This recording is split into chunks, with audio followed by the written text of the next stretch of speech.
அதிமுகவுடைய பொதுச் செயலாளர் திரு எடப்பாடி, பாஜகவுடைய தமிழ்நாடு தலைவரான திரு அண்ணாமலை 2 பேரும் மாறி, மாறி டெல்லிக்கு பறந்தாங்க இல்லையா? உள்துறை அமைச்சரான திரு அமித்ஷாவ சந்திச்சாங்க இல்லையா?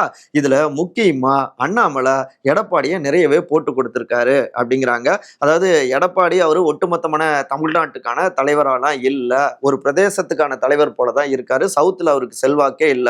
அது மட்டும் இல்லாம கன்னியாகுமரி, திருநெல்வேலி, ராமநாதபுரம், அப்புறம் இங்க தென் சென்னை, மத்திய சென்னை, அங்க கோவை, இது நீலகிரி, மதுரை, தேனி இப்படி பல்வேறு தொகுதிகளையும் 20% மேல போன முறையே நம்ம வெற்றி பெற்று இருக்கோம். அதாவது வாங்கி இருக்கோம்.